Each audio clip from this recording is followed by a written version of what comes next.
Our next speaker is Julian Yarko, and the title of his talk is Breaking Taboos in Fair Machine Learning, an Experimental Study. Julian, you can go right ahead. Thanks, everyone, for being here at this talk. So this is co-authored work with Sharat Goel and Rosanna Sommers. And in our project, we really want to sort of wrestle with some of the normative and ethical considerations behind much of algorithmic decision-making. And we are focusing in our context on risk assessment tools. And just a brief primer, so risk assessment tools are used throughout the US, especially in criminal justice proceedings, to determine some adverse outcome for defendants. The typical outcomes we're trying to predict are recidivism risk or the failure to appear. And there's sort of a discussion about the type of features that should go into these algorithms, and in particular, whether it should be permissible to use so-called protected features, which are features that sort of have a higher level of protection under anti-discrimination laws, such as race and gender. And among the general public and lawyers in particular, there's sort of this view that the inclusion of these characteristics, these protected features, is taboo, right? And even in the CS literature, even in sort of the fairness through awareness literature, we see some hesitation and some wrestling with whether it should be permitted to use these types of features. For instance, some people say they should be limited to training processes, but not to the prediction stage. And so in this project, we really want to ask why there is this hesitation, and why there's this general sense that protected features shouldn't be used. Now, to give you just, so in principle, there are different modes of ethical reasoning, and two of the most prominent ones are consequentialism and deontology. And so consequentialism really says we should judge an action or policy based on the outcomes it leads to. It's a bad action if it produces bad outcomes. And that notion is sort of encapsulated in this quote here by Eric Holder, who says that basing sentencing decisions on static factors and immutable characteristics such as race may exacerbate unwarranted and unjust disparities that are already far too common in our criminal justice system and in our society. So again, the basic idea being here, we shouldn't use those characteristics in making decisions because it tends to harm, right, marginalized groups. But there's a second notion of morality and moral actions, which says, irrespective of the outcomes, an action can be good or bad, based on a value system that is sort of orthogonal to outcomes. And that is encapsulated here in this quote by Justice White in Missouri v. Jenkins, who said that policies shouldn't be explicitly dependent on, let's say, race, because the government must treat citizens as individuals and not as members of racial, ethnic, and religious groups. And you see this sentiment reflected in much of sort of the legal literature, which is, we don't care so much about outcomes. It's just wrong to make a decision in an individual case based on their group membership, right? So for instance, it's just wrong to have a Black defendant put them or detain them because other Black defendants had a high recidivism risk, right? Or similarly, to release more Black defendants because other Black defendants tend to have a lower risk of recidivism. And so consequentialist and sort of deontological notions of morality quite often point in the same direction, but not always. And sort of one classic example is the use of gender and risk assessment tools, right? So in current risk assessment tools, we know that given a certain risk score, female defendants tend to have a lower rate of recidivism than male defendants. And so if we allow the algorithm to see gender, right, and specifically include gender as a feature, it can take that into account and in fact, release more female defendants. Similarly, we have in over-policing, so there's a similar story in sort of the risk assessment tools for Black defendants. So in some areas of the United States, we have a lot of over-policing, which means that many Black people have a criminal record. And a criminal record figures very prominently in risk assessment tools because it tends to be quite predictive of recidivism risk. But, right, if we sort of allow the algorithm to see race, then it would be able to figure out that in some areas, right, criminal history is not predictive for Black people. And so it might detain fewer Black people or suggest detention for fewer Black people because it is able to distinguish the importance of the criminal record for the prediction of the different subgroups. And so here you can see that consequentialists, right, would say, well, this is, you have shown me that the inclusion of protected features actually makes things better for the group I'm trying to protect. So maybe we should use protected features. Whereas a deontologist would say, I don't care about outcomes, right? As a matter of principle, because it's just wrong to make decisions in that way, we should continue to blind algorithms in this way. And so this is really what we're trying to tease out here, whether the hesitation to the use of protected features is sort of fueled by deontological concerns, or whether it is really about consequentialism, whether it's a useful heuristic to try to protect marginalized groups. We conduct a survey experiment in which we have represented a sample of the US population. It's representative with respect to sex, race, and ethnicity. We do two separate survey experiments, one on computer scientists, one on practicing lawyers, as the ones who sort of deal most frequently with these questions of algorithmic discrimination. And so our experimental design is pretty straightforward. So it's a three-step process. And the first step, we explain to our participants what risk assessment tools are. We explain to them in particular what a race-blind and a race-tailored tool is. And I should note, in the paper, we do something similar with gender, but in the interest of time, I'm going to focus on race here.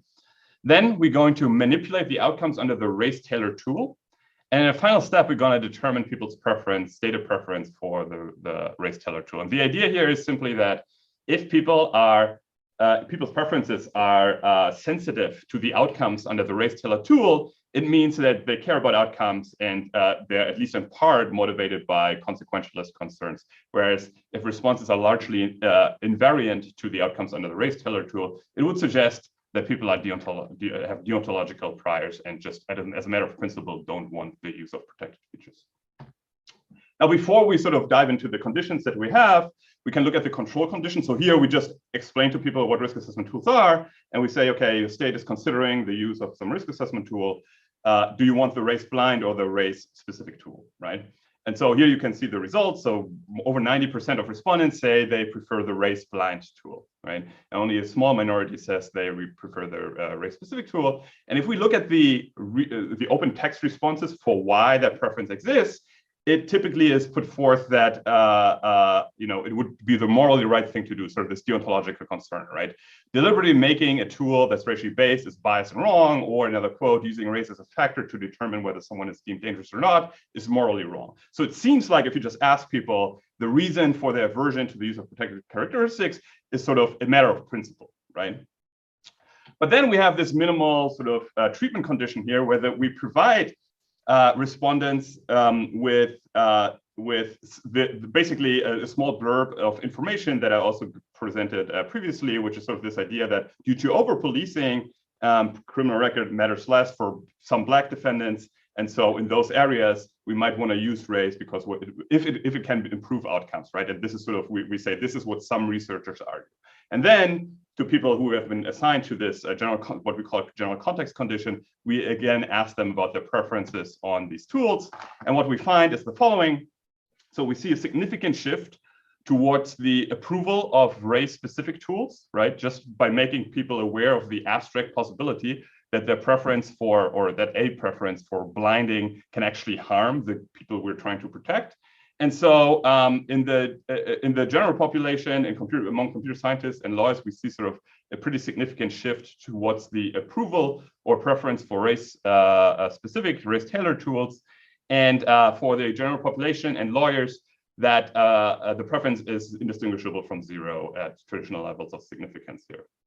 Now, if we look at the reasons they provide for their preference, we see that the reason giving also switches, right? Whereas before it was sort of deontological, oh, it's as a matter of principle wrong to use protected features. Now there's much more talk about precision and accuracy and outcomes, right? So one quote says, I think including the race-specific criteria will help the algorithm make more accurate predictions, and the tailored tool will compensate for racial inequality and do a better job at predicting those who pose a risk, right? And so both the preference changes and the mode of reason giving changes after this minimal treatment. And then we have a specific context, what we call a specific context condition. So here we present people with actual numbers. So under the race blind tool, we always say 50% of Black and white defendants are released. And then we vary the proportion of Black and white defendants released under the tailored tool. So we say, for instance, 70 versus 30%, 55, 45, 50, 50, 45, 55, and 30, 70. And so then we again ask, do you want the race blind tool or the race specific tool? And what we see is a general increase, again, in the acceptance of the race-specific tool, dependent on the fraction of Black defendants that are released under the race-specific tool. Interestingly, we never reach sort of the same approval rating that we get under the general context condition, which you see as a horizontal dashed line here. And we assume this is because it's just the general context condition is providing a specific example and sort of is really graspable, whereas people are not swayed as much by abstract data. But this is sort of a somewhat open question. Now, in summary, we find that most people have a strong stated preference for blinding risk assessment tools to race. The stated reasoning, if you just ask them, is primarily deontological, but at the same time, they're also highly susceptible to outcomes, right? And we view them as sort of hidden consequentialists, people who care about outcomes, but if you just ask them, they wouldn't state that they care about outcomes in this way. Now, what's the relevance? So first of all, we have to reinforce the notion or the finding that blinding can be useful in many areas, right? It can be a useful default. Marginalized groups are very often harmed by the inclusion of protected features, for instance, in automatic credit risk assessments. And if we have an adversarial actor, right, blinding to race might, for instance, offer some protection against abuse. We know it doesn't offer very good protection, but at least some. However, if it can be shown that the inclusion of protected features might actually improve outcomes for the marginalized group, then we can get a lot of approval for, or at least a significant shift in approval for these race-specific tailoring. And the rhetoric we would see from opponents of algorithmic decision-making that includes protected features is a poor guide, because everyone says their preferences are deontologically motivated, when in fact they might not be. And so one of the most natural policy implications that might flow from this is that we might be able to pretest our algorithms. We might be able to pretest a blind versus a tailored algorithm for the impact on the marginalized group. And we might permit the use of the tailored algorithm if it actually provides better outcomes for the group we're trying to protect. This would be a form of sort of algorithmic affirmative action. And in the full paper, oh, I have so much time left. Well, in the full paper, we're walking through different potential legal constraints of doing so. In our view, the legal landscape is not fully clear. So many point to the Ricky or Ritchie decision as saying that pretesting algorithm in this way would actually not be permitted. Our view is that it's unclear whether it could be permitted. And so here we are saying that basically this pretesting procedure might be both politically feasible and potentially legally available solution. Okay, and with that, maybe the last couple of minutes give me more time to ask or answer questions. Thank you. Looks like there's a question from Jose. If you want to read it and answer it, go for it. Are there some general conditions under which blindness is preferred? So we think that that determination should be made primarily based on the outcomes. So basically looking at just comparing outcomes under treated versus tailored tool and then making the decision. But it's probably helpful to think more, which we sort of haven't done in this project, about whether there are sort of more analytical conditions, for instance, under which we can make predictions about when the blind tool might be preferable over the tailored tool.